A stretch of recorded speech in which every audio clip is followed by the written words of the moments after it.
शहर के चंपानगर क्षेत्र में शनिवार शाम को फिल्मी अंदाज में कुछ युवकों ने 2 युवकों पर चाकू से वार कर उन्हें घायल कर दिया।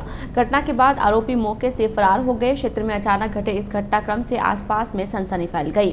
घटना के बाद पीड़ित युवकों को उपचार के लिए राजकीय अमृतकोट चिकित्सालय लाकर भर्ती करवाया गया, जहां पर उनकी हालत गंभीर होने के कारण प्राथमिक उपचार के बाद उन्हें अजमेर के लिए रेफर कर दिया गया। घटना की जानकारी के बाद सिटी थाना पुलिस भी एकेश पहुंची तथा पीड़ित युवकों से घटना की जानकारी ली। हालांकि इस संबंध में अब तक आरोपियों की पहचान नहीं हुई है और न ही पुलिस में किसी प्रकार की कोई प्राथमिकी दर्ज हुई है। जानकारी के अनुसार अलीपुरा निवासी हसन खान तथा बलाड निवासी सलमान शनिवार शाम अपने किसी रिश्तेदार को दिखाने के लिए चंपानगर क्षेत्र में कार लेकर आए थे। बताया जा रहा है कि चंपानगर में डॉक्टर MS चांदावत के मकान के यहाँ से गुजरने के दौरान उनकी कार एक महिला के अड़ गई। इसी बात को लेकर डॉक्टर चांदावत के क्लिनिक पर काम करने वाले एक युवक ने महिला का पक्ष लेते हुए दोनों युवकों से बहस करने लगा। बताया जा रहा है कि इस दौरान हसन तथा सलमान ने युवक से माफी मांगते हुए कहा कि अगर किसी प्रकार की चोट आदि और नुकसान हुआ है तो वे इसकी भरपाई कर देंगे, पहले गाड़ी साइड में कर लेते हैं। हसन तथा सलमान ने बताया कि वे हड्डी रोग विशेषज्ञ डॉक्टर महावीर माली को यहाँ अपने दोस्त को दिखाने जा रहे थे, वापस आने के दौरान बातचीत कर लेंगे। इतना कहकर हसन तथा सलमान डॉक्टर महावीर माली के यहाँ चले गए। बताया जा रहा है कि डॉक्टर माली के यहाँ से वापस आने के दौरान गली में 4-5 युवक बाइकों पर सवार होकर आए और हसन के बाहर निकलते ही हाथापाई करने लगे। बताया जा रहा है कि इस दौरान किसी एक युवक ने हसन के पेट में चाकू से वार कर दिया। वारदात को देखकर पास ही खड़ा सलमान भी बीच बचाव करने पहुंचा तो भीड़ में से एक अन्य युवक ने सलमान के शरीर पर चाकू से वार कर दिया, जिसके कारण उसके पैर पर गंभीर घाव हो गया। बाइक पर सवार होकर आए युवक वारदात को अंजाम देकर मौके से भाग छूटे। इसके बाद आसपास के लोगों ने हसन तथा सलमान को उपचार के लिए राजकीय अमृतकोट चिकित्सालय ले जाकर भर्ती करवाया, जहाँ पर दोनों की हालत खराब होने के कारण प्राथमिक उपचार के बाद दोनों को अजमेर रेफर कर दिया। हम दुकान पे थे, हमारे को पेशेंट था मिलने वाला, घर के पेशेंट था। तो वह चंपानगर से गुजरा था, वो गाड़ी लेके गुजर रहा था तो गाड़ी के अटैच में होगी, अड़गी उड़गी होगी। तो वो अगला बंदा ने क्या अड़ने से भाई छोटी मोटी बात होगी, उसने लेकर हाथापाई कर ली। हाथापाई करने के बाद हम दोनों भाई को बुलाए वहाँ पे, हम दोनों भाई वहाँ गए थे छुड़ाने के लिए, भाई हम जा रहे हैं। तो छुड़ाने के लिए गए तो उस समय तो मैटर खत्म हो गया था। मैं वापस आ गया 2 मिनट बाद में, जस्ट भाई के साथ में वापस 2 मिनट बाद में चाकू से वारदात हो गई। किसने करा? ये घटना अगले बंदे ने जानकारी नहीं हमारे को, ये और वो रवि नाम का कौन है, वो बंदा कौन क्या है वो पता नहीं, वो चांदा उसके साथ काम करता है। सदर थाना क्षेत्र के गांव मांडीडा में अज्ञात चोरों ने शुक्रवार रात को धावा बोल दिया। इस दौरान अज्ञात चोरों ने घर में सो रही एक BPL परिवार की विधवा औरत के कान काटकर सोने के टॉप्स लूट कर ले गए। चोरों ने शातिराना अंदाज में कमरे में सो रहे 2 बच्चों को बंद कर बाहर से दरवाजा बंद कर दिया।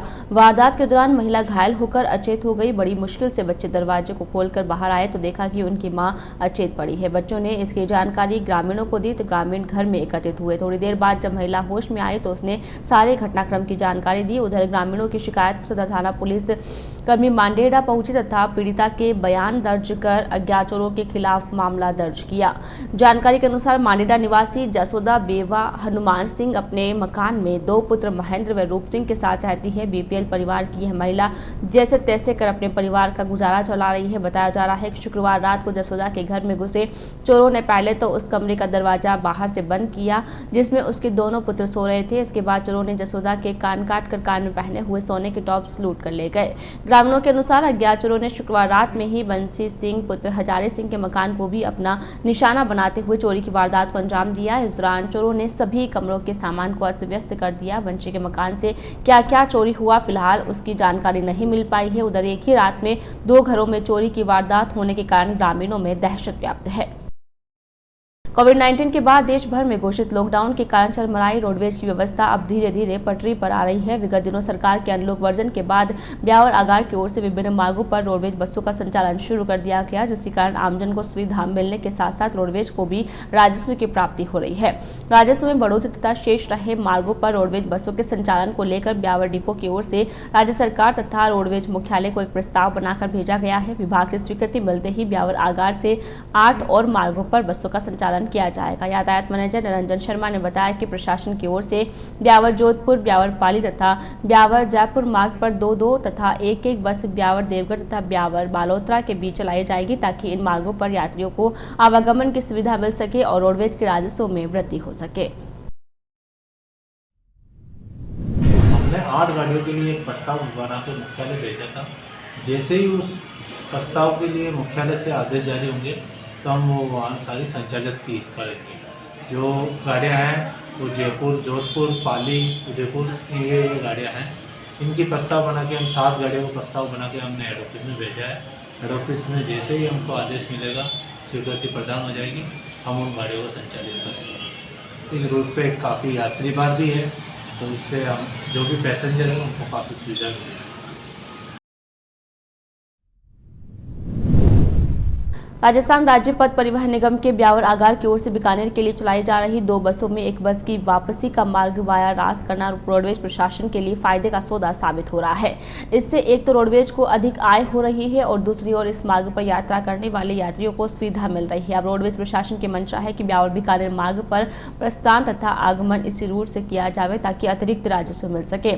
यातायात मैनेजर निरंजन शर्मा ने बताया कि ब्यावर आगार की ओर से प्रतिदिन बीकानेर मार्ग पर 2 बसों का संचालन किया जा रहा है। पहली बस सुबह 9 बजे तथा दूसरी बस 11 बजे प्रस्थान करती है। शर्मा ने बताया कि दोनों बसें ब्यावर, अजमेर, पुष्कर, मेड़ता से नागौर होते हुए बीकानेर पहुंची है। सुबह 9 बजे प्रस्थान कर बीकानेर पहुंचने वाली बस वहां से 1 बजे पुनः ब्यावर के लिए रवाना होती है। ब्यावर आगार ने इस बस पर वापसी का रूट बीकानेर, नागौर, मेड़ता, जसनगर से रास होते हुए ब्यावर कर रखा है। इस बदलाव के बाद रोडवेज को वाया पुष्कर, अजमेर के बजाय यात्री भार अधिक मिल रहा है और राजस्व भी बढ़ रहा है। साथ ही रास मार्ग पर यात्रियों को सुविधा भी मिल रही है। शर्मा ने बताया कि प्रशासन की मंशा हो कि दोनों की बसों का संचालन इस मार्ग पर इसी रूट से किया जाए ताकि यात्री सुविधा के साथ साथ रोडवेज को राजस्व बढ़ सके। और जो बीकानेर रूट पे जो 2 गाड़ियाँ हमारी संचालित है, जिसकी एक गाड़ी की हमने जो उसका रूट चेंज किया है, वो पहले पुष्कर होके आती थी, अभी वो मेड़ता होके राजगढ़, जसनगर होके ब्यावर आ रही है। जो मेड़ता के जो भी यात्रीगण हैं उनको यहाँ पे आने के लिए सुविधा।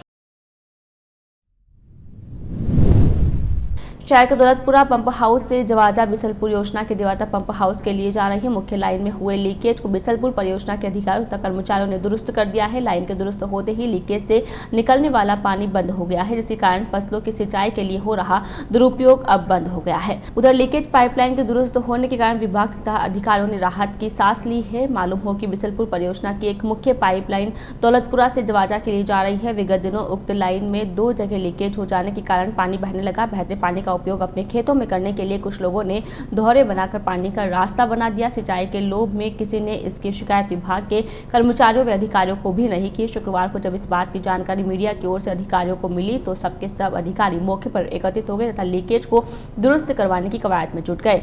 इसी कवायद के चलते उक्त लाइन के सभी लीकेज ठीक किए गए। लीकेज ठीक होने के बाद लाइन से पानी बहना बंद हो गया है। साथ ही दोहरों के माध्यम से खेतों में पहुंचने वाला पानी भी बंद हो गया है।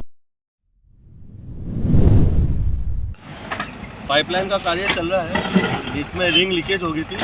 इसको वापस पाइप को निकाल करके और इसमें नई रिंग लगा करके इस लाइन को वापस दुरुस्त किया जाएगा।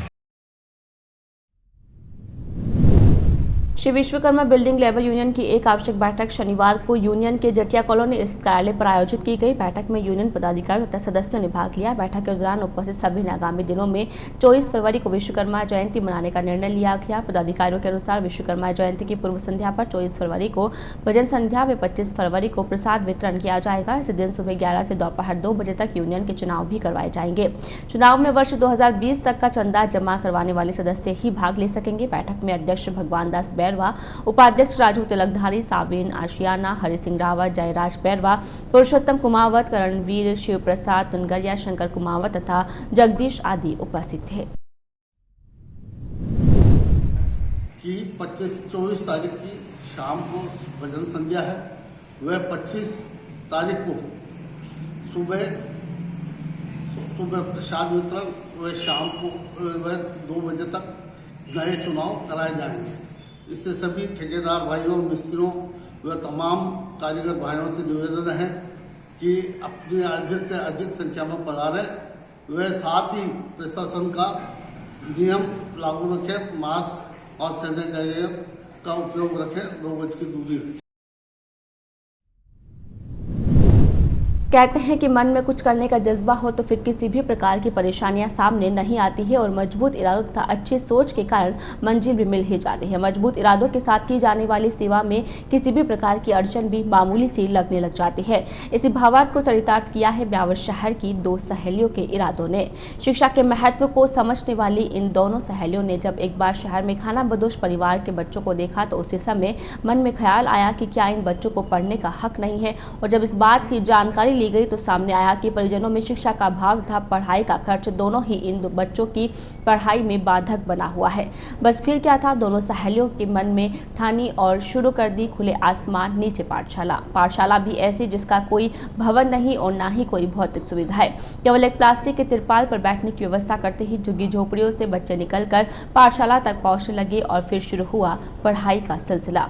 दो सहेलियों के जज्बे के साथ शुरू हुए पढ़ाई के सिलसिले का असर है कि अब खानाबदोश परिवारों के बच्चे गिनती, पहाड़े के साथ साथ ABCD और कविता आदि भी सुना रहे हैं।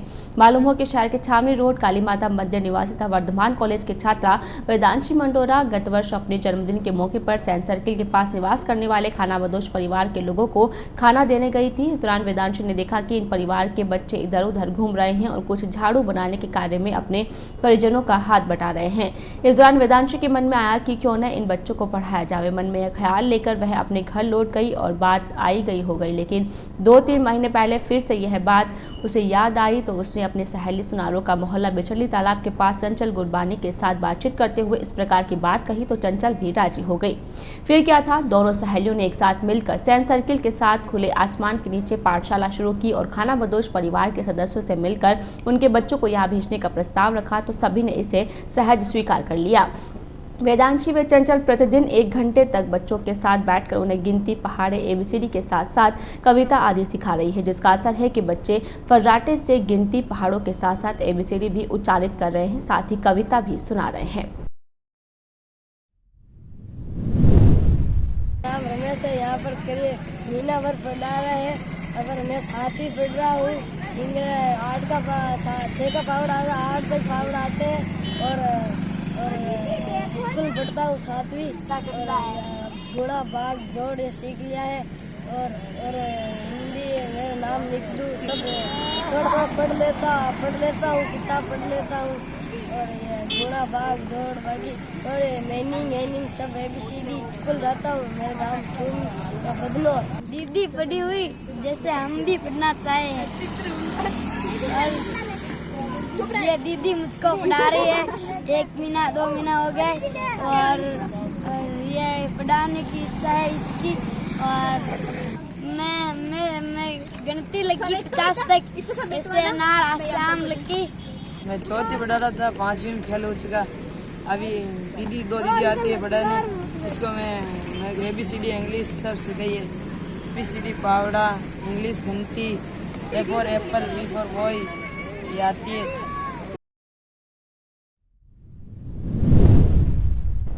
इस संदर्भ में वेदांशी ने बताया कि जन्मदिन के अवसर पर इन लोगों को खाना खिलाने के दौरान उसके मन में जो ख्याल आया था उसी के तहत ये सेवा कार्य किया जा रहा है। उसने बताया कि हर रोज 1 घंटे तक इन बच्चों को पढ़ाते हैं जिससे मन को असीम खुशी मिलती है, साथ ही हमारा भी मन यहाँ लग जाता है। मैं यहाँ पहले आई थी एक बार बच्चों को खाना ना खिलाने, तो मैंने देखा कि बच्चे जो है वहाँ बस यहाँ इधर उधर घूम रहे हैं, कुछ पढ़ते लिखते नहीं है। तो मैंने इनके घर वालों से बात की थी कि अगर हम पढ़ाना चाहें तो आप लोग पढ़ाएंगे क्या। तो इनके घर वालों ने भी हाँ करी थी। तो तब से लगभग 1 महीना हो गया है, मैं और मेरी फ्रेंड चंचल जो है हम यहाँ रोज़ आते हैं और 10-15 बच्चे हैं, तो बच्चे भी रोज़ पढ़ रहे हैं, काफ़ी हद तक बच्चे सीख गए हैं। मैं चाहती हूँ कि 1 साल अभी हम यहाँ ब्यावर में हैं, तो मैं चाहती हूँ 1 साल में ये लोग इतना तो सीख लें कि हम लोग इनका किसी सरकारी स्कूल में एडमिशन करवा दें, तो फिर इनकी आगे की जो पढ़ाई है वो भी आगे चलती रहे, तो बच्चों में भी इम्प्रूवमेंट और हमारा भी अच्छा मन लग जाता है यहाँ पे आते हैं। तो बस मैं यही चाहती हूँ कि बच्चे जल्दी से जल्दी सीखें और ऐसे ही आगे बढ़ें। जन है मिर्ज़ापुर के हैं, उनको भी बच्चों को पढ़ाते हैं, तो मैंने भी देखा तो मेरा भी मन हुआ क्यों ना इन बच्चों को पढ़ाया जाए। फिर हम यहाँ आए, बात की, तो ऐसे पढ़ाने का सिलसिला पूरा चालू हुआ। वेदांशी की सहेली चंचल गुरबानी ने बताया कि सहेली की प्रेरणा से सेवा कार्य में लगी हुई है। बच्चों के साथ बैठकर पढ़ाने में मजा आता है। इनके साथ साथ हमारी भी पढ़ाई हो जाती है। चंचल ने बताया कि पढ़ाई के लिए स्लेट, चौक तथा अन्य सामग्री की व्यवस्था भी हम ही कर रहे हैं। मालूम हो कि पाठ्य सामग्री के साथ साथ कभी कभी दोनों सहेलियां इन बच्चों के लिए कुछ खाने पीने का सामान भी लेकर आती है। ये मतलब पढ़ते लिखते हैं नहीं, कुछ ऐसा कुछ खास करते नहीं है, झाड़ू वगैरह भी बेचने जाते हैं, तो इनको कोई पढ़ाए नहीं, तो इसलिए मैंने और मेरी फ्रेंड ने सोचा कि इन दोनों को इनको सबको पढ़ाने यहाँ पे आए। और ना कि तो मतलब गंदगी वगैरह है, पर ठीक है, पर ऐसा लगता है कि पढ़ा दे इन लोगों को, साफ़ सुथरा रहने के लिए बताते हैं कि साफ़ रहो ऐसे वगैरह। तो अब ये लोग आराम से अपना हाथ वाथ धो के आते हैं, बैठते हैं, नहा धो के बैठते हैं आराम से। और मैं खुद भी अपनी पढ़ाई कर रही हूँ, मैं BBA सेकेंड ईयर में हूँ, जयपुर से पढ़ती हूँ, पर अभी यहीं पे आई हुई, तो सोचा इसने कहा कि साथ पढ़ा देते हैं, तो अब हम दोनों यहाँ आके पढ़ा। बस एक बार यहाँ पे आए थे तो बस ऐसे सबके सब सारे बच्चे झाड़ू बेचने गए हुए थे, किसी को कुछ भी नहीं आता था ना, सारे सारे एकदम गंदे। तो हम लोगों ने सोचा इनको पढ़ा के थोड़ा बहुत कुछ सिखा दे ताकि इनको आगे कहीं ना कहीं कुछ तो कर पाएंगे। आगे इनके माँ बाप इस झाड़ू बेचते हैं तो इनकी लाइफ आगे कम से कम ऐसी नहीं हो, कुछ तो अपनी लाइफ में कर ही सके ये लोग। तो इसलिए मैंने और मेरी फ्रेंड ने सोचा कि इन दोनों को, इन सबको बैठ के आराम से यहाँ पढ़ाएं। तो 1-1.5 घंटा निकाल लेते हैं जैसे तैसे अपना, और फिर इनको आराम से पढ़ाते हैं। कभी खेल लेते हैं इनके साथ, कभी कुछ ले आते हैं खाने के लिए, कपड़े ले आते हैं इन लोगों के लिए, तो इनका भी दिल लग जाता है, हमारा भी आराम से टाइम के पास हो जाता है। जो पेंसिल वगैरह, पेन, कॉपी वगैरह वो सभी हम लोग इनको अवेलेबल करवा देते हैं। जो इनकी एक्सेसरीज है सब हम ला के दे देते हैं। सनातन धर्म राजकीय महाविद्यालय ब्यावर में मंगलवार से शुरू हुआ 5 दिवसीय एनसीसी वार्षिक प्रशिक्षण शिविर शुक्रवार को संपन्न हुआ। शिविर समापन के मौके पर 11 बटालियन एनसीसी ऑफिसर अजमेर के लेफ्टिनेंट कर्नल लखविंदर सिंह ने मुख्य अतिथि के रूप में शिरकत की। शिविर समापन के मौके पर एनसीसी कार्यवाहक इंचार्ज डॉक्टर सहदेव शर्मा ने 5 दिवसीय शिविर के दौरान एनसीसी कैडेट्स को दिए गए प्रशिक्षण की जानकारी दी। उन्होंने बताया कि शिविर के दौरान कैडेट्स को सेना में जाने के बेहतर अवसर के साथ साथ आत्मरक्षा तथा सेवा के बारे में प्रशिक्षण दिया गया। शर्मा ने बताया कि शिविर के दौरान कुल 104 कैडेट्स ने भाग लिया, जिसमें 33 छात्राएं शामिल थी। शिविर समापन के मौके पर एसडी कॉलेज प्राचार्य अरुणा गुप्ता, सूबेदार अजय सिंह अजमेर, नायब सूबेदार मनोज, हवलदार पप्पू बिड़ियासर, हवलदार पवन कुमार, रामवीर सिंह, सत्यनारायण सहित अन्य उपस्थित थे। कोरोना काल के दौरान जेलों में बंदियों से बंद हुई फेस टू फेस मुलाकात अब फिर से शुरू हो गई है। कोरोना के कारण मार्च 2020 से जेल प्रशासन ने सिर्फ ऑनलाइन सिस्टम से बंदियों से परिजनों की मुलाकात कराई जा रही थी। सेदरिया स्थित कारागृह जेलर चतुर्भुज जाट ने बताया कि कोरोना संक्रमण कम होने के बाद 16 फरवरी से आमने सामने मुलाकात का सिस्टम शुरू हो गया है। अब परिजन जेल में आकर मुलाकात कर सकेंगे। जेल प्रशासन की ओर से फेस टू फेस मुलाकात का सिस्टम शुरू किया गया है, लेकिन इसके साथ ही यदि कोई परिजन ऑनलाइन सिस्टम से भी बंदी से मिलना चाहता है तो वह मिल सकेगा। जेल अधिकारियों ने बताया कि कोरोना काल से पहले 7 दिन में एक बार आकर परिजन अपने बंदी से फेस टू फेस मिल सकते थे, लेकिन अब 15 दिन में एक बार ही मिल सकेंगे। मुलाकात का टाइम भी 45 से घटाकर 15 मिनट किया गया है। कोविड-19 की वजह से जो जेलों में मुलाकातें बंद हो गई थी, श्रीमान डीजी साहब के आदेशानुसार दिनांक 16 फरवरी 2021 से वापिस नियमानुसार मुलाकात चालू कर दी गई है। इसमें बंदी के परिजन से एक बंदी से एक ही परिजन मिलेगा। सामान पर प्रतिबंध रहेगा, बाकी सब कार्य नियमानुसार होगा। और समय अवधि जो मुलाकात की है 15 मिनट ही कर दी गई है। मुलाकात के लिए जो बंदी के परिजन आएगा वो ID साथ लेके आएंगे, उससे ही मुलाकात होगी। सनातन धर्म राजकीय महाविद्यालय शनिवार को आयुक्तालय के आदेशानुसार अंतर्राष्ट्रीय मातृभाषा दिवस मनाया गया। सर्वप्रथम प्राचार्य doctor Aruna Gupta, professor MD Upadhyay, doctor Bindu Tiwari, professor Jalaluddin Kathat एवं हिंदी विभाग प्रभारी डॉक्टर वीना सोनी ने मां शारदे के चित्र पर माल्यार्पण एवं दीप प्रज्वलन कर कार्यक्रम का शुभारंभ किया। डॉक्टर वीना सोनी ने राजस्थानी भाषा एवं राजस्थान के समृद्ध सांस्कृतिक विरासत का परिचय देकर विषय प्रवर्तन किया। इसके बाद निबंध एवं भाषण प्रतियोगिता का आयोजन किया गया, जिसमें डॉक्टर दीपाली लाल, डॉक्टर निशा शर्मा एवं प्रोफेसर रजनी ने निष्पक्ष निर्णायक के दायित्व का निर्वहन किया। निबंध प्रतियोगिता में प्रथम, द्वितीय एवं तृतीय स्थान पर अक्षय, लोकेश डांगीट एवं मनीषा कुमावत व यश कुमावत रहे। इसी प्रकार भाषण प्रतियोगिता में प्रथम स्थान पर मनीष चौहान, कशिश अग्रवाल तथा मनीषा कुमावत ने पहला, दूसरा तथा तीसरा स्थान प्राप्त किया। इस दौरान डॉक्टर अरुणा गुप्ता ने अध्यक्षीय उद्बोधन देते हुए विद्यार्थियों को राजस्थानी संस्कृति से संस्कारित होने हेतु प्रेरित किया। प्रोफेसर जलालुद्दीन काठात ने सभी को राजस्थानी संस्कृति के विविध पक्षों से अवगत कराते हुए राजस्थानी होने पर गौरवान्वित होने हेतु प्रोत्साहित किया एवं राजस्थानी गीतों के माध्यम से राजस्थान के लोकाचारों को अभिव्यक्त किया। डॉक्टर दीपाली लाल ने विद्यार्थियों को राजस्थान के वीरतापूर्ण इतिहास से परिचित कराया। प्राचार्य एवं प्रोफेसर जलालुद्दीन काठात द्वारा विजेता छात्रों को प्रमाण पत्र प्रदान किए गए। डॉक्टर अनिता अग्रवाल ने सभी को धन्यवाद ज्ञापित किया। डॉक्टर दीपाली शर्मा द्वारा मंच संचालन किया। कार्यक्रम में doctor Sunita Awasthi, doctor Kamna Sahay, doctor Girish Singh, professor Saroj Goswami, doctor Pooja Varun एवं डॉक्टर कला जैन उपस्थित रहे। भारत विकास परिषद शाखा ब्यावर तथा राठी हॉस्पिटल के संयुक्त तत्वावधान में आयोजित 2 दिवसीय निःशुल्क स्त्री रोग न्यूट्रिशन एवं डाइट परामर्श शिविर शनिवार को समापन हुआ। शनिवार को अस्पताल परिसर में शिविर के समापन समारोह का आयोजन किया गया। प्रकल्प प्रभारी कमलेश भट्ट व सह प्रभारी सेवा जिंदल ने बताया कि 2 दिवसीय निःशुल्क स्त्री रोग व न्यूट्रिशन एवं डाइट परामर्श शिविर में 81 रोगियों को निःशुल्क परामर्श दिया गया। परामर्श प्राप्त करने वाली महिलाओं में गर्भवती तथा स्तनपान करवाने वाली महिलाएं शामिल थी। शिविर समापन के मौके पर डॉक्टर अंजना राठी तथा डॉक्टर आयुषी जिंदल ने अपने अनुभव साझा किए। उन्होंने बताया कि संयमित आहार तथा दिनचर्या से व्यक्ति रोगमुक्त बन सकता है। इन दौरान दोनों चिकित्सकों को श्रेष्ठ सेवाओं के लिए सम्मानित किया गया। शिविर समापन के मौके पर शाखा अध्यक्ष राजेंद्र काबरा, सचिव प्रशांत बाबूवाल, महिला प्रमुख निशा खंडेलवाल तथा शोभा सोमानी सहित अन्य पदाधिकारी उपस्थित थे।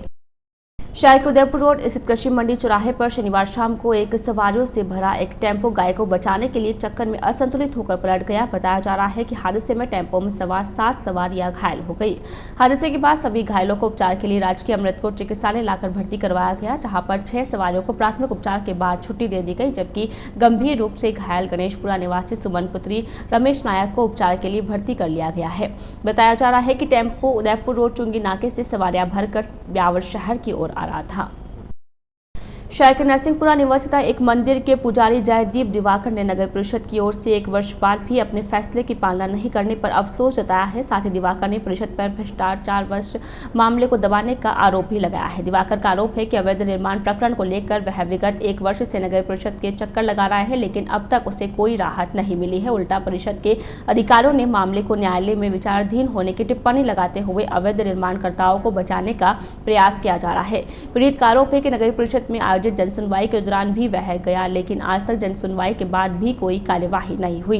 दिवाकर ने बताया कि नरसिंहपुरा में मंदिर की भूमि के पास रक्षित राज नामक व्यक्ति ने गलत दस्तावेजों के आधार पर अवैध निर्माण कर लिया। उक्त निर्माण को लेकर नगर परिषद प्रशासन से भी ना ही किसी प्रकार की कोई स्वीकृति ली गई और ना ही मानचित्र स्वीकृत करवाया गया। दिवाकर ने बताया कि इस बाबत उन्होंने नगर परिषद प्रशासन को शिकायत की थी। शिकायत की सुनवाई के बाद 20 फरवरी 2019 को परिषद प्रशासन ने उक्त अवैध निर्माण को ध्वस्त करने के आदेश दिए, लेकिन 1 वर्ष बीत जाने के बाद भी इस पर कोई कार्यवाही नहीं की गई। दिवाकर ने प्रकरण को लेकर सूचना के अधिकार के तहत जानकारी चाही तो परिषद के जयन के प्रकरण के न्यायालय में विचाराधीन होने की टिप्पणी करते हुए केवल न्यायालय द्वारा की कार्यवाही करने की जानकारी दी गई। दिवाकर का आरोप है कि जब अवैध निर्माण को लेकर जब मैं स्वयं तथा आरोपी पक्ष जब न्यायालय गए ही नहीं तो फिर इस प्रकार की टिप्पणी क्यों की गई। दिवाकर ने बताया कि उक्त प्रकरण तो अभी हाल ही में न्यायालय में गया है। पीड़ित ने संबंध में परिषद के लोक सूचना अधिकारी को एक पत्र लिखकर राजस्थान सुनवाई का अधिकारी अधिनियम 2012 के तहत उसे सुनने तथा प्रकरण की तथ्यात्मक जानकारी लेने की मांग की है। एक अवैध निर्माण और अतिक्रमण का मामला था जो मैंने लगभग 1 साल हो गया पूरा। 1 साल पहले तो आदेश ही हो गया था 20 फरवरी 2020 को इसको गिराने का। मतलब अपने पड़ोस में एक मंदिर की जमीन किस जगह पर है? नरसिंहपुरा में एक अवैध मकान बनाया था। नरसिंहपुरा कॉलोनी, नरसिंहपुरा ये सब पुराना वार्ड नंबर 1 है। बालाजी ठाकुर जी का मंदिर है, वहाँ पर एक मकान बनाया था। तो मैंने शिकायत करी थी उसके खिलाफ में। रक्षित राज ने एक मकान बनाया था, तो उसमें उसको 117 गज की रजिस्ट्री उसके पास है मान लिया है। तो वो भी मतलब फर्जी है, न तो उसकी दिशा मैच करती है न कुछ है। तो हमारे को परेशान करने लग गया था, इसलिए मैंने नगर परिषद में एक एप्लीकेशन लगाई थी परिवाद। तो उस पर जांच हुई थी। तो जांच में उसमें पाया गया कि 10 गज तो उसने एक्स्ट्रा मकान बना दिया है। रजिस्ट्री 10 गज तो एक्स्ट्रा मकान बनाया है और 10 मतलब उसने न तो नगर परिषद से स्वीकृति ली है और न कुछ किया है। ऐसे ही फर्जीवाड़े मकान बना के और हमारे को परेशान करने लग गया है। अब उसको भी नगर परिषद ने जांच करी तो नगर परिषद में पाया गया कि मतलब ये अवैध निर्माण को हटाया जाना चाहिए। तन समर्पित, मन समर्पित और यह जीवन समर्पित की भावना के साथ प्रभु श्री राम के अयोध्या जन्मभूमि पर बनने वाले भव्य मंदिर के लिए भक्त हर संभव सहयोग कर रहे हैं। भक्तों के मन का भाव ऐसा कि उनके लिए प्रभु का धाम अब प्राथमिकता बन गया है। इसका ताजा उदाहरण ब्यावर में देखने को मिला। यहाँ मंदिर निर्माण में सहयोग के लिए चलाए जा रहे निधि समर्पण अभियान में एक भक्त ने बेटी की शिक्षा हेतु लिए गए लोन को प्रभु श्री राम की सेवा में समर्पित कर दिया। निधि संग्रह समिति के सह प्रचार प्रमुख सुमित सारस्वत ने बताया कि टोली कार्यकर्ता पीपला क्षेत्र में जनसंपर्क कर रहे थे।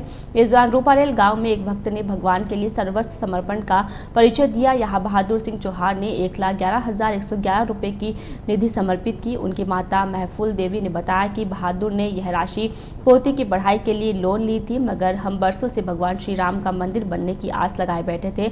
आज यह अवसर आया है तो इसके निर्माण में भागीदार बनना हमारा सबसे बड़ा धर्म है। लोन की राशि चुकाने के लिए परिवार के लोग ज्यादा मेहनत करेंगे। बहादुर सिंह पर्यावरण गतिविधि के विभाग प्रमुख है और पर्यावरण संरक्षण के लिए कार्य कर रहे हैं। उनकी बेटी सुरभि तजाकिस्तान में MBBS की पढ़ाई कर रही है। बहादुर सिंह ने समर्पण राशि का चेक राष्ट्रीय स्वयंसेवक संघ के विभाग प्रचारक धर्मराज, परियोजना प्रमुख लक्ष्मी नारायण व सह परियोजना प्रमुख पृथ्वी सिंह, रविशंकर पारिक, बालमुकुंद, गुलाब सिंह को सौंपा। इस दौरान उनके परिवार से माता सम्माजी, सुवालाल, महेंद्र सिंह, गीता देवी, डाला देवी, सुशीला देवी तथा सूरमा देवी सहित कई अन्य लोग उपस्थित थे। निधि समर्पण अभियान में शहरी क्षेत्र के साथ गांव ढानी में भी भक्तों का उत्साह चरम पर दिख रहा है। कई लोग तो दूरभाष के जरिए संपर्क कर टोली कार्यकर्ताओं को समर्पण के लिए आमंत्रित कर रहे हैं।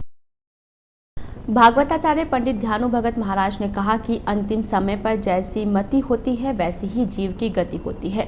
भरत जी महात्मा थे, लेकिन मृत्यु के समय में हिरण की आसक्ति हो गई, जिसकी वजह से उन्हें हिरण का जन्म लेना पड़ा। अतः हर समय प्रभु का स्मरण हो, उसके लिए जीवन भर का नाम जप का अभ्यास अनिवार्य है। वे शनिवार को सांवरिया सेठ मंदिर के निकट चल रही श्रीमद् भागवत कथा के दौरान कथा का रसपान करा रहे थे। उन्होंने कहा कि काम, क्रोध व लोभ पाप के मूल कारण है। अतः सदैव सत्संग करे व कुसंग से बचे। आजीवन को अजामिन को आख्यान यही बताता है कि नाम जब भवसागर से पार करता है। उन्होंने कहा कि कर्मफल अवश्य भोगना पड़ता है। भक्त प्रहलाद प्रभु के प्रति सदैव विश्वास रखते थे, इसलिए भगवान ने हर संकट में उनकी रक्षा की।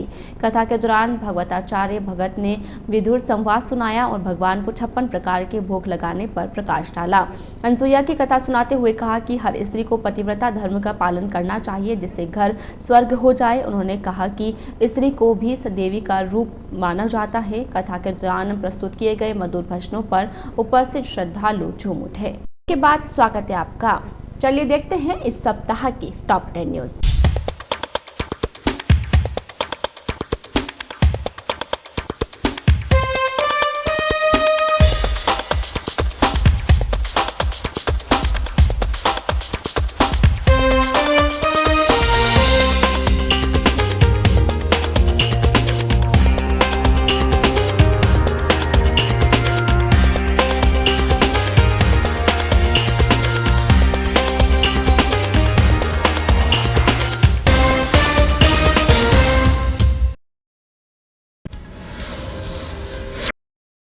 पुलवामा में आतंकवादियों के काराना हमले में शहीद हुए देश के 40 जाबाजों को विभिन्न संगठनों की ओर से कार्यक्रम आयोजित कर नमन किया गया। इमामबाड़ा नौजवान कमेटी द्वारा स्थानीय सुभाष चौक पर श्रद्धांजलि सभा आयोजित की गई। इस दौरान भारतीय जाबाज सिपाही के बलिदान को याद किया गया। इसी प्रकार भारतीय जनता पार्टी सम्राट पृथ्वीराज चौहान मंडल एवं नवयुवक मंडल गोविंदपुरा द्वारा गोविंदपुरा ग्राम में आयोजित एक कार्यक्रम के दौरान भारत माता के मानचित्र पर दीपदान कर पुलवामा के शहीदों को श्रद्धांजलि अर्पित की। इसी प्रकार श्री राष्ट्रीय राजपूत करणी सेना की ओर से आयोजित एक कार्यक्रम के दौरान उपस्थित पदाधिकारियों ने पुलवामा के शहीदों को भावपूर्ण श्रद्धांजलि अर्पित की गई। उधर शहर के वार्ड संख्या 4 में भी एक कार्यक्रम का आयोजन कर वार्डवासियों ने पुलवामा हमले के शहीदों को श्रद्धा सुमन अर्पित किए। इस दौरान वार्डवासियों की ओर से एक दीपक रैली निकाली गई। रैली में महिलाएं, बुजुर्ग तथा युवाओं ने भाग लिया। इसी प्रकार अखिल भारतीय विद्यार्थी परिषद की ओर से भारत माता सर्किल पर एक कार्यक्रम का आयोजन किया गया। सर्किल पर आयोजित कार्यक्रम के दौरान परिषद पदाधिकारियों तथा कार्यकर्ताओं ने पुलवामा हमले की अमर शहीदों को श्रद्धांजलि अर्पित की। ब्यावर विधानसभा युवा कांग्रेस के विधानसभा अध्यक्ष व पार्षद भूपेंद्र पाल पंवार के नेतृत्व में केंद्र की तानाशाही सरकार द्वारा प्रतिदिन पेट्रोल व डीजल के दामों में हो रही बढ़ोतरी के कारण जमकर प्रदर्शन किया गया। बुधवार को कांग्रेसजनों के साथ किए गए विरोध प्रदर्शन के दौरान केंद्र की भाजपा सरकार पर देश को महंगाई के मुंह में धकेलने का आरोप लगाते हुए जमकर नारेबाजी की गई। साथ ही पेट्रोल डीजल के बढ़े हुए दाम वापस लेने की मांग की। शहर के सोमनाथ कॉलोनी निवासी व पत्रकार महावीर प्रसाद नटराज ने मंगलवार को अपनी शादी की 30वीं वर्षगांठ के अवसर पर अपनी माताजी श्रीमती गीता देवी तथा पत्नी श्रीमती पुष्पा देवी के साथ देहदान का संकल्प लिया। टाटगढ़ रोड स्थित श्री ब्रह्मानंद धाम में सिटीजन काउंसिल ब्यावर की ओर से आयोजित एक कार्यक्रम के दौरान पत्रकार नटराज परिवार ने नेत्रदान तथा देहदान के प्रेरक तथा दृष्टि सेवा संस्थान के अध्यक्ष SN शर्मा को देहदान के संकल्प पत्र सौंपते हुए समाज तथा परिवार के लिए एक मिसाल कायम की। कोर्ट परिसर के सामने स्थित मुख्य सड़क पर गंदे पानी के फैलाव से फैली गंदगी आमजन के लिए मुसीबत बनी बैठी है। आए दिन नाला चौक होने से ऐसी गंदगी यहां आए दिन दिखाई देती है। क्षेत्र में स्थित दुकान मालिकों का आरोप है कि आसपास के नालों में अटी गंदगी के कारण नाला चौक होता है और यहां पानी का भराव हो जाता है, जिसके कारण आने वाली बदबू और गंदगी से आसपास के लोगों को भारी परेशानियां उठानी पड़ती है। जिम्मेदारों के एक सार्थक कदम से समस्या का समाधान शीघ्र हो सकता है, लेकिन अभी तक किसी ने इस ओर ठोस कदम उठाने की जहमत तक नहीं उठाई। शहर के मेवाड़ी गेट बाहर स्थित श्रीमती कंचन देवी जैन उच्च माध्यमिक विद्यालय ब्यावर की 40 छात्राओं को गार्गी पुरस्कार से सम्मानित किया गया। विद्यालय में आयोजित सम्मान समारोह में कक्षा 10 कक्षा 12वीं की छात्राओं को प्रमाण पत्र देकर सम्मानित किया गया। इसी प्रकार श्री गोदावरी आर्य बालिका उच्च माध्यमिक विद्यालय ब्यावर की 18 छात्राओं को गार्गी पुरस्कार से नवाजा गया है। इस दौरान 12 छात्राओं को बालिका प्रोत्साहन में 4 छात्राओं को गार्गी पुरस्कार से सम्मानित किया गया। कोविड-19 के बाद शहर में गुरुवार को एक बार फिर से गोविंद के जयकारों की गूंज शुरू हुई। मौका था शहर के मसूदा रोड शांतिनगर सांवरिया सेठ मंदिर के पास श्रीमद भागवत कथा आयोजन का। कथा शुभारंभ के मौके पर मसूदा रोड स्थित प्रभु की बगिया से भव्य कलश यात्रा निकाली गई। बैंड बाजों के मधुर धुन के साथ निकाली गई शोभा यात्रा में बड़ी संख्या में महिला तथा पुरुष श्रद्धालुओं ने भाग लिया। शोभा यात्रा के कथा स्थल पहुंचने के बाद कथावाचक संत आचार्य पंडित ध्यानु गौतम ने कथा का रसपान करवाया। सर्वोदय सेवा संस्थान ब्यावर की ओर से शहर के 3 सरकारी विद्यालयों के बच्चों हेतु स्कूल यूनिफॉर्म वितरण कार्यक्रम का आयोजन किया गया। संस्थान महामंत्री बद्र प्रसाद गर्ग के अनुसार गुरुवार को राजकीय उच्च प्राथमिक विद्यालय मेवाड़ी गेट टेगरान मोहल्ला तथा बालाजी की खिड़की विद्यालय के 60 स्कूली बालक बालिकाओं को गणवेश भेंट की गई। मंत्री रामेश्वर प्रसाद शर्मा के अनुसार मेवाड़ी गेट स्थित विद्यालय में आयोजित कार्यक्रम के दौरान संस्था प्रधान सीमा अग्रवाल, सरोज रावत तथा वंदना चौहान ने संस्थान पदाधिकारियों का स्वागत करते हुए बच्चों को स्कूल यूनिफॉर्म भेंट करने के लिए आभार प्रदर्शित किया। राजकीय अमृतकौर अस्पताल में पिछले करीब 1 माह से बंद पड़ी 40 प्रकार की निःशुल्क जांच आखिर फिर से शुरू हो गई है, जिससे अस्पताल में आने वाले सैकड़ों मरीजों को राहत मिली है। अस्पताल में यह योजना फिर से शुरू होने के बाद स्टाफ ने काम शुरू कर दिया है। मदर एंड चाइल्ड यूनिट के कमरा नंबर 11 में संचालित कृष्णा लैब में स्टाफ ने सैंपलिंग का काम शुरू कर दिया है। मालूम हो कि ब्यावर लैब से रोजाना करीब 100 से अधिक लोगों के सैंपल कलेक्ट कर जाँच के लिए भिजवाए जाते थे। पिछले कुछ दिनों से सैंपल कलेक्ट नहीं किए जा रहे थे, जिस कारण मरीजों को मजबूर होकर 1000 से 3000 तक की जाँच निजी लैब में करवानी पड़ रही थी। शहर के मसूदा रोड स्थित गढ़ी होयान हाउसिंग बोर्ड में पानी निकासी की व्यवस्था के अभाव में यहां के क्षेत्रवासियों को भारी परेशानियों का सामना करना पड़ रहा है।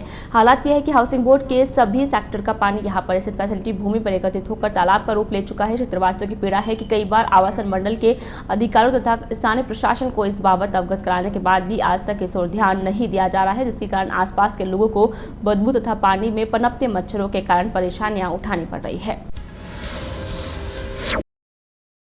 उपखंड में कोरोना वैक्सीन से वंचित रहे हेल्थ केयर वर्कर एवं फ्रंटलाइन वर्कर के टीकाकरण के लिए शुक्रवार को मॉप अप राउंड का आयोजन किया गया। इस दौरान राजकीय अमृतकौर चिकित्सालय के कोरोना वैक्सीन सेंटर में अब तक वंचित रहे हेल्थ केयर वर्कर एवं फ्रंटलाइन वर्कर का टीकाकरण किया गया। इस दौरान शुक्रवार को 55 शिक्षकों का टीकाकरण किया गया। साथ ही चिकित्सा विभाग, नगर परिषद कर्मचारी तथा पुलिस कर्मियों को दूसरी डोज के रूप में 65 लोगों का टीकाकरण किया गया।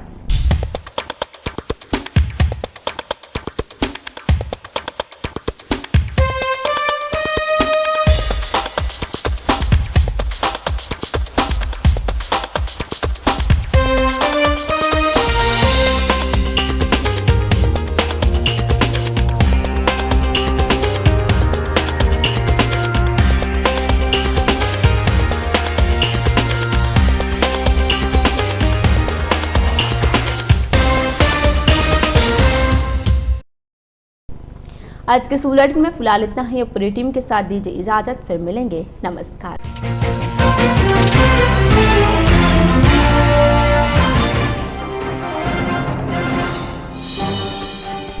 मांडेडा गांव में अज्ञात चोरों का धावा, मकान में सो रही विधवा के कान काट कर ले गए टॉप।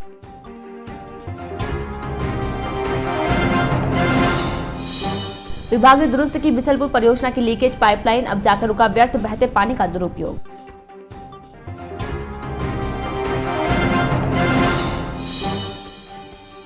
मामूली विवाद में चंपानगर क्षेत्र में हुई चाकूबाजी, 2 युवकों पर चाकू से वार कर किया घायल।